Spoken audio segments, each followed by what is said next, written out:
I'm Justin Davis, and this is Drone Camps RC.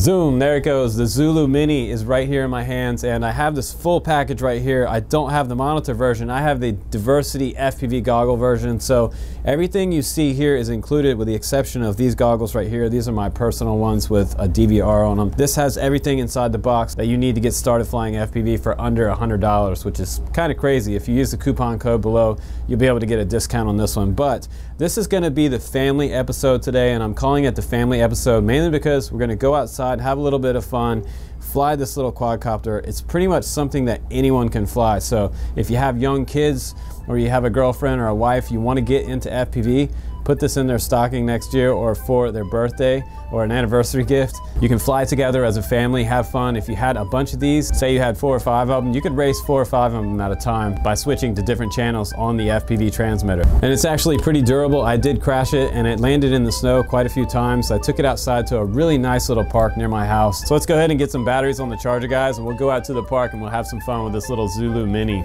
Here we go.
All right, guys, welcome back from that flight test. Let's go ahead and break this little quadcopter down. If you're new to FPV or you've seen the videos on ESPN or around the internet, or maybe you've seen other videos on my channel, I have done quite a few of these reviews, and I have a few other examples of sort of tiny whoop style Inductrix FPV quads sitting here, and I just wanted to show you some various sizes for scale. If you're new to this, this is nice because it gives you an idea of the different scale of these. Now, this is the original size. This is around a 65 millimeter, and this was an upwards of 80 millimeter for this frame, so quite a big size difference. And why that's good is because this one flies a little bit better than the smaller ones in a little bit of wind. So this one's more of an indoor-outdoor flyer. So it's more of what I would say an all-around sort of tiny whoop style quadcopter. And probably one of the coolest things about these is the fact that while this was a kit and I built this one's all custom built, and this one cost me in the $150 range.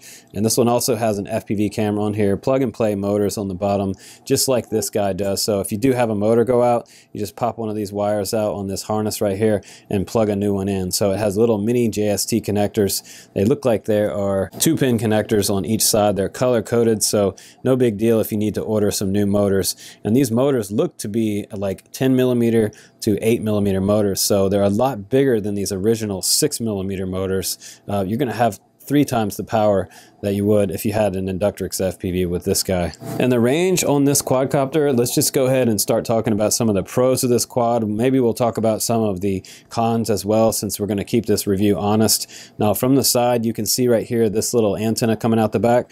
The range was amazing. I got way up in the air with this quad. The wind today is really not that bad, so I just did want to test the range out, because if this quad goes up and you go out of range, it'll just basically come back down to a landing point. So it's just going to automatically just start descending if you go out of range. So it does have a little bit of a fail-safe.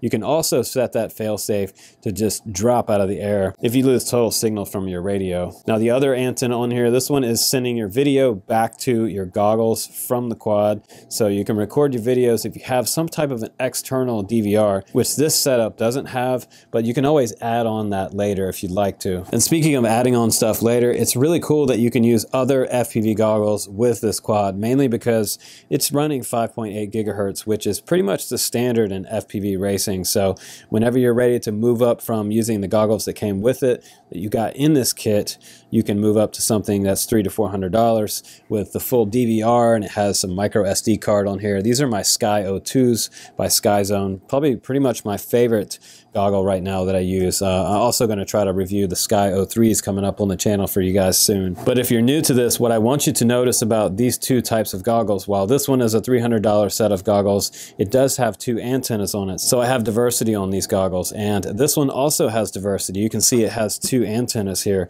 right and left, and that's nice because it gives you a much better signal coming from the quad to your reception right here. So that's going to give you less flicker and less problems with interference and static on the screen, because a lot of new people really don't like to see any type of static when they're flying these quadcopters. I've been flying for quite some time, so I'm kind of used to it. It happens every once in a while depending on the area you're flying in, and if someone else comes near you and turns on their quad while you're flying, it also could take out your video completely, and all of a sudden you're watching someone else's quad if you're on the same channel. So you have to watch out for that. If you go to somewhere where people are FPV racing, make sure you don't turn this one on, because it'll actually take someone else's video right out. So you are only running 25 milliwatt on this one, but you can switch channels on the button on the very top. If you look right here, I can change channels on the video transmitter, which is really nice. If I long press this, it'll actually change the band that it's on. And this little guy has like 40 different channels on here, so you're never really going to run over top of anybody else. But if you do, you can always just press this button and make sure you get far away from their channel that they're flying on. Now, this is the transmitter that comes along with it, and it reminds me a lot of that one that I just reviewed a couple weeks ago. It was the little Tiny 6X edition, and the Tiny 6X they sent me was like a 65 millimeter version, and this one's about twice that size. It's actually a nice size, and the transmitter is very similar. It has trim buttons along right and left here. It has 4 mode buttons on the front here. It has an arm button here. You have a mode button down here and a mode button here, and this is for 3D flips. Now, it is set up in mode 2 here, throttle on the left, yaw this way, that's your horizontal turn axis, left and right, and the right stick is going to be your roll, left and right, and your pitch forward and back. And you have two more buttons down here. This one over here on the right hand side, this one's for binding up the quadcopter. So when you first get it, if it doesn't bind up, or if you press the motor start button right here and nothing happens, you want to go ahead and turn off the radio. And the power button is right here, by the way. That turns it on, and long press turns it off. You're going to go ahead and plug in your quad's battery. Once it's on, go ahead and hold down this button at the same time as powering on the transmitter, and then it's going to go into bind mode, and it's going to bind up to the quad. And once it's bound, it's going to show you a solid red light like that, and you can press your motor arm button, and you should see some motor spin up. So overall, it's a pretty nice transmitter. It's definitely not anything like an FR Sky radio or a Spectrum radio. The gimbals are plastic, but it feels pretty good in the air, and I felt even better when I went to horizontal mode. It just gives you a little more angle, but you can start out in the first mode, and be aware if you buy this one, if you press this mode button down here, this is going to change the LED right here, and that's flipping back and forth from stability mode to acro mode when you first get it. So if you flip into acro mode while you're flying it, you're going to have no stabilization, and you're probably going to crash as a beginner. Now, I know a lot of people are going to ask me, well, what should I get? Should I get the Tiny 6X edition, or should I get this one? Well, honestly, I think that depends on what you want to do with it. If you want an indoor-outdoor flyer, this one might be better because it also does have Betaflight, and you can fly it in full acro. Just be aware that when you do get it, it does come defaulted to go into stabilize and straight to acro. So that's probably not the best setup. So if you're new, you want to open up Betaflight and make sure you change that from, say, stabilized to horizontal to acro, because you do have 3 LED switches right here, and you can have 3 different modes on this quadcopter. And the flight controller on here is actually one of my favorites. It's the SP Racing F3, so you're not going to get any bad vibrations out of this quadcopter out of the box. You're not going to have to do any tuning, because this is going to fly nice right out of the box. It's extremely stable in stabilized mode, and it's very predictable, so pretty much anybody could fly this. I'm very confident that even much younger kids will probably pick this up quicker than I do. Now let's go ahead and turn it on. It comes with a 1S 350 milliamp battery, and it has a sort of HUBSAN style connector on it. And I'll try to put a link down below for these type of batteries and the ones I would recommend. So once it's on, you're going to see that the light goes solid. Once you have a solid connection, you should be able to arm it with this button right here. So that's arming it, and then I'm disarming it. It does not do an auto takeoff, by the way, or auto land. Now let's go ahead and turn on the FPV goggles as well, so you can see that real-time view right there. So the biggest point of having your video running on 5.8 is the fact that you want a real-time frame view. You don't want any lag. Wi-Fi quadcopters are notorious for having a lot of lag. So when you're flying FPV, you want something not to lag, because if you're coming toward a tree like this, you're going to hit that tree before you realize it, or it's going to actually hit it first, and then you're going to see it hit afterwards. So no lag is a good thing with FPV quads. But the goggles that it comes with, it's actually pretty decent. If you look up at the top right, you can see the fly time, how long it's been on. You can also see the channel and the band that I'm on over on the top left-hand side. So if someone at the field asks you what channel you're on, you can tell them that you're on 5740. Right there, you can see that I'm on the B band. I'm on B1, 5740. And over on the right-hand side up top here, you have your battery level on the goggles themselves. So if you start to go low, it's going to start blinking up here in the right hand corner. Now these goggles were a little bit wide for my head. I actually do have kind of a small head, but they are also nice because they pretty much fit anybody, kids or adults. And if you look at this little ridge line right here, right below there, there's a USB port right there, and there's an internal battery in these goggles. So it's kind of nice that you don't have to strap a battery to the side of this. You can actually plug in the USB port right here, and you can charge the internal battery when you're ready to go out and fly. And the on-off switch is right here. You have your channel switch over here. You've got your bands switch right below that. Over here on this side, we have the menu button. So you can go into the menu, you can change up the color, you can make it a little more saturated, or you can change up a variety of different settings inside the goggle so it looks a little bit different for you. But I'll just turn them on real quick so you guys can see how quickly it goes to the channel. It's actually a pretty nice and quick set of goggles as far as picking up the channel. It also does have an auto scan feature, which is kind of cool. And let's go ahead and summarize this review, guys. What makes this different than something you can just pick up at Walmart? Well, mainly because this is running on 5.8 video, and 5.8 is going to be a lot more real time with less lag, and it's also not something that works on your smartphone. It has its own controller. It doesn't fly off of a smartphone, which is really nice, because if you're flying and trying to learn FPV, you don't really want to start out flying on your phone. You want to be able to get used to the sticks, learn your orientations, and then move up to the FPV goggles. So start out line of sight. This is a lot of fun to fly line of sight, mainly because it has a sort of Delran. This is Delran plastic on the outside of this frame, and the prop guards are actually almost indestructible. I bounced off of all kinds of stuff in the playground and around the park with this guy. It just kind of bounces off stuff. Once it flips over, it's pretty much impossible. You got to walk over and pick it back up, but if you bounce off tree branches and stuff like that, you can pretty much recover most of the time and keep flying. That's kind of nice. But this is a way higher quality than something like the Air Hogs that you can get at Target or Walmart.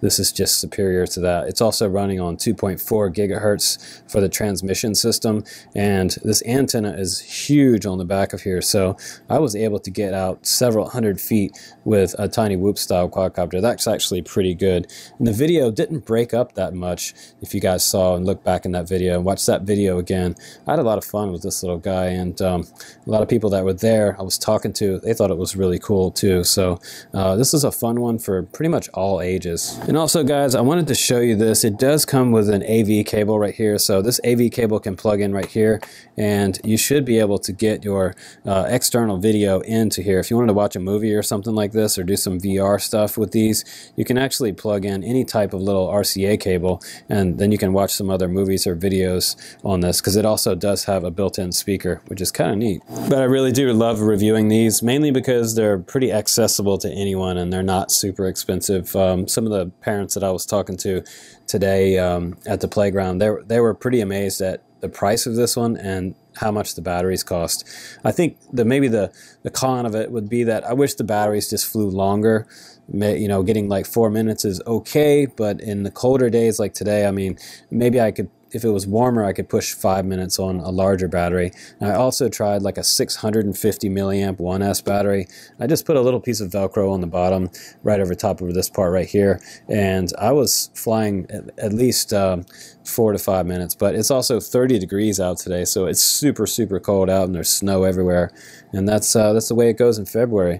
But I had a lot of fun with this one, you guys, and thanks for watching this review, because this one is extra special. So check out the Zulu in the link below. If you like one, grab one. They're a pretty easy, no-brainer way to get into FPV. So I'm Justin Davis, guys. This has been the little Zulu Mini. I think it is really actually a pretty nice quadcopter, and after all the crashes, it came home in one piece, and I didn't even break any prop guards. They're super bendy and pretty durable. No broken props either. So I'm going to continue flying this one. It's pretty fun. Take care, guys, and I will see you on the next one.